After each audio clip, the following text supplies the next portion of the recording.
Welcome to your network. Yes, we're going to pick up where we left off. If you have not seen the previous Cisco hierarchical videos, go and check them out. This is where we left off. Let me just get you up to date here. So this is what we have. This is our current network. If you notice, this is new. So go and check my previous videos for why I say this is new. I will tell you anyways. Okay. So what we had before was, I lost my mouse. I need a mouse. There it is. So we had this before, this and this here. So this is all layer 2, okay? So these are all layer 2 devices. This is layer 2. I mean, they're capable of layer 3, okay? But for now, they are just doing layer 2 stuff. They don't even have a management IP. That's for a different video, okay? So this is VLAN 2 and their PCs. This is VLAN 3 and their PCs. Here is the networks. Let me clear that. And so this is the networks of each and every one of each one. Words, Jesus Christ, yeah. So that's all. Go and check my previous videos. So VLAN 2 it's 10.2.2, VLAN 3 it's 10.3.3, okay. And this is where we left off. So all of this here it's layer 2, okay. No layer 3 here, which means that if I console to this PC here, okay. Here it is. This is PC1. It already has everything configured. Go and check my previous videos if you haven't. So it's going to ping 10.2.2.2, which is its neighbor. It's fine. It's going to ping 5. That is also on the same VLAN, which is VLAN 2. But when he tries to ping PC3, for example, that it's on VLAN 3, VLAN 3, it's enabled to. Why? Because routing it's not yet enabled on this network, okay? So what we're going to do here is to do something different, which is going to be, we're going to do the routing on dedicated routers. Every single YouTube video I watched to prepare and to research how to get into this video, everybody just uses layer 3 switches. So let me use routers. I mean, they are an alternative. There are situations that you want or need to use routers and not layer 3 switches. So let's get right to it and configure dedicated routers as our routers in this network. And we're going to configure HSRP, next video VRP, and the last video JLLP. Okay, so we're going to touch all the flavors. If you're watching this in the short form, come and join us on the long form for all the details. For the long form peeps, here we go, okay? So, first of all, I could just configure this without HSRP, confirm that it pings, blah, blah, blah. We're going straight to it, okay? We're going straight to it. So we're going to connect here to our core router 1 and our core router 2. All right, there we go. Cool. Now, let's just tidy up some stuff here. This is core router 2. And I'm going to show how it's configured. Where is my core router 1? It's here. My core router. God damn it. God damn it. I just spit. Cool. So this is our core router 1. And let's pick up core router 2.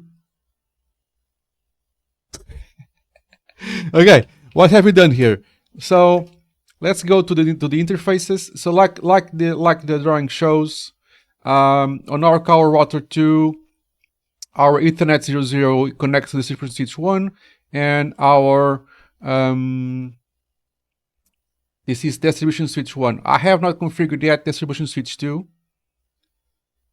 I thought I did, but if I didn't, it's fine. I can do it now.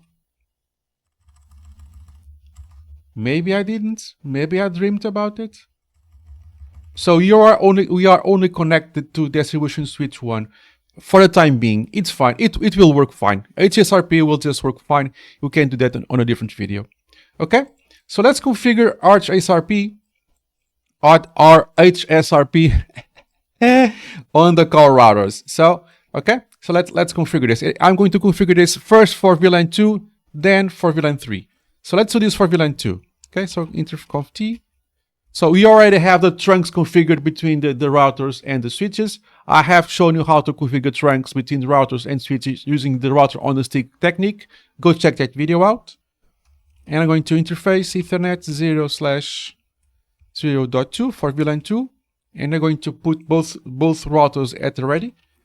It's not necessary to do so. You can do one then the other, but let's do it like this. All right. Why I'm using 00? Because it's 00, it's the physical, 02, it's the trunk. It's a VLAN2 of this trunk. Okay, these are the real IPs, quote unquote. 252 and 251 are the real IPs, quote unquote. Okay, and now here we go. We're going to do standby IP and the IP address of the virtual router 254.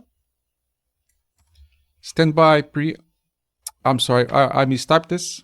I forgot to mention it will work. It use number 1, but I don't want that. I'm going to do standby 2 for group 2 because it's VLAN 2. Standby 2. And I'm going to use HSRP version 1 because version 2 is basically the same thing, even though with some bug fixes. Preempt. I can switch to version 2 in a jiffy. I will show you next. And standby 2 priority 150. So this is going to be my primary router with the preempt. It's always the primary router when it's working fine. Now we do the same thing here. We could copy paste, but standby 2 IP then 2254. Standby 2 preempt. You don't have to put a print on both, but I like to do it. So standby 2 priority 50. So this could have the 100 priority. By default, it's 100, so it's by default the standby. That's why I like to start with the active one with a number higher than 100, so that it's immediately the active router, because they're the one that's by default 100, so I don't have to change both.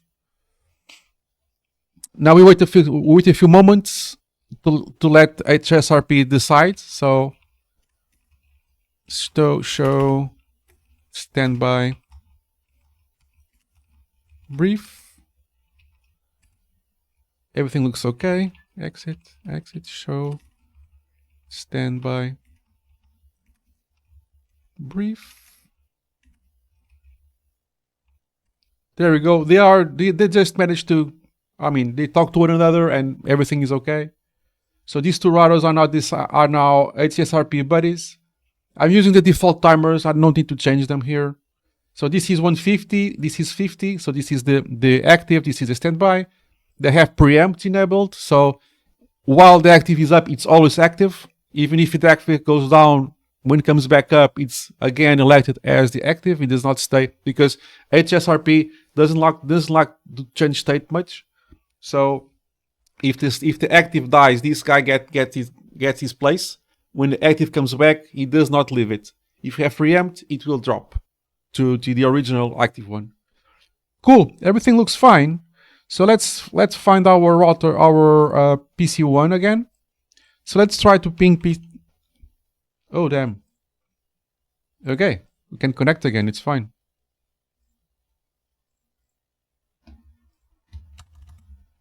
Oh, there is PC1 back. Something happened. I don't care. Now we just do ping 10.2.2.254. So this is pinging my virtual router of the virtual IP of my active router. So this is 254. It's the, you can see this here. Yeah, you guys can. So this is my this is the IP address of the virtual IP. So it's in theory and for sure he's pinging the active router, which is our core router 1. So everything looks to be working fine. Let's just test the redundancy. How do I do a continuous ping? I forget. -T. Okay. If you do a -T here, cannot. Oh, it's it at the end. Maybe. Hopefully it will just ping without stop. Let's see if it goes over 5. Yeah. Now it's pinging, continuously pinging in the gateway, the virtual IP. So let's go to the active router. Let's just save the config first. Okay, and then we will reload the active router. And in theory, this guy will just... see, there was a little hiccup here, but our standby said, my turn now. It was almost immediate. Let's wait for this guy to come back up. Now he's active again, and pings are just resuming. See, no, it's really easy to configure HSRP, and it's really a good thing to have. But before, in the next video, I will show VRRP. But HSRP, it's Cisco proprietary. So it's on Cisco's routers only. It has version 1 and version 2. They are mostly the same thing in terms of practical terms. Version 2 increases the number of groups you can have and the performance. But in terms of function, it's basically the same thing.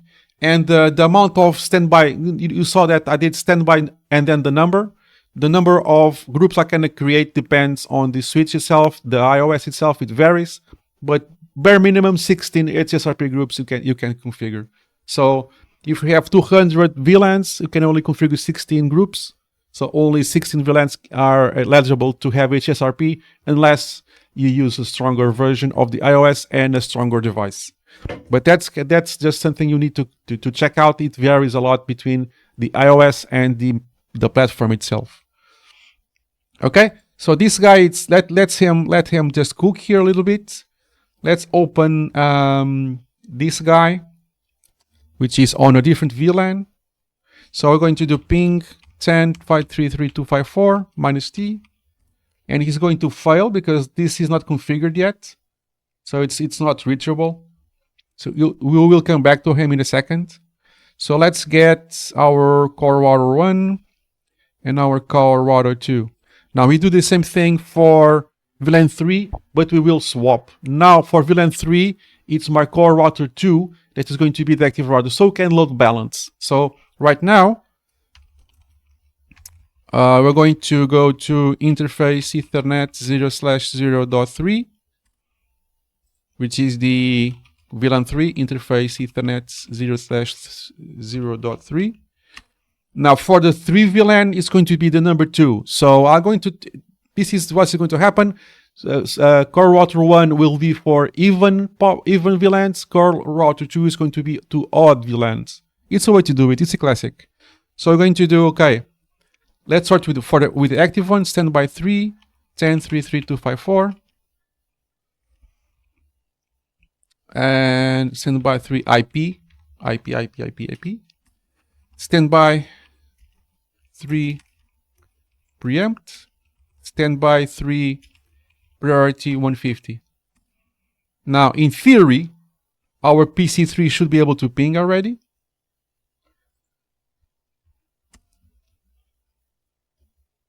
Let's give it a few moments to think about life. This interface has an IP address. Oh, now it's kind of getting there. And there we go. We are already pinging our virtual IP. We don't have the backup router. Let's do that now. Standby IP 3 IP 10.33254. Standby 3 priority 50. Standby 3 preempt. We save.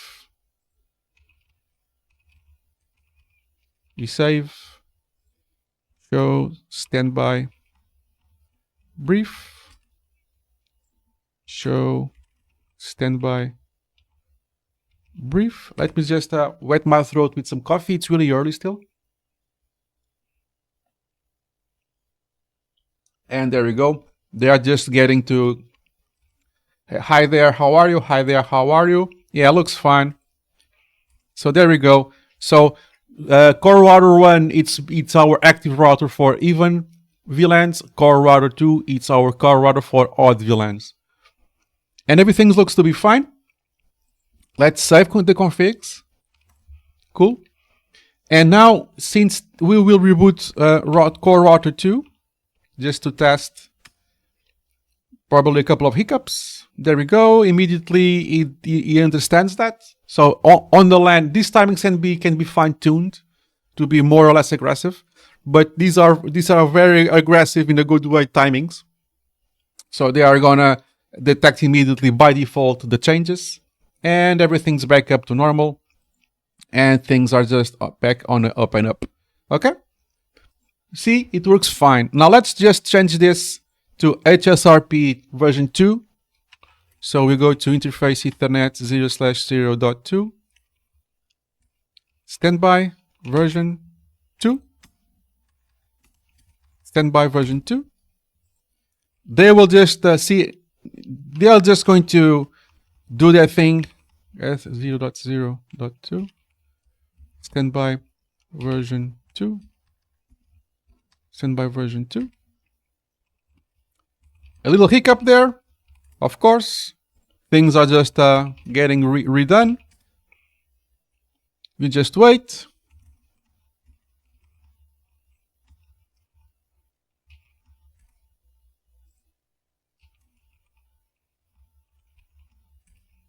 Let them cook. Active states are coming back.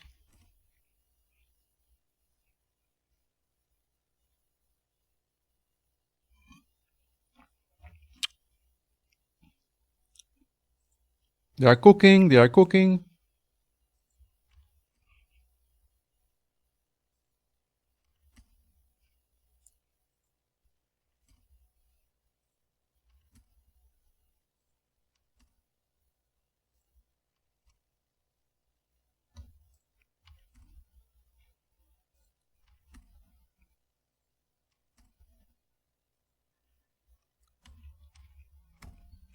And this is normal, you know why? This is happening like this because the MAC addresses have changed. Okay, so if you do show ARP, you see that this MAC address it's of the HSRP version 1. If I do show standby, you'll see that for HSRP version 2 the MAC addresses are slightly different. So things are just on the layer 2 need to be a little bit need to recook. So the MAC addresses right now are not perfectly aligned because HSRP version 2 uses a different MAC address scheme. So the layer 2 side of things it's still getting realigned, which is normal. That's why you should do this either as soon as possible or plan this for some time of day that did not cause any harms. It's still using the previous MAC address. Let's see if he can recook this. So layer 2 it's realigning. Table is empty. Okay, let's see if you can just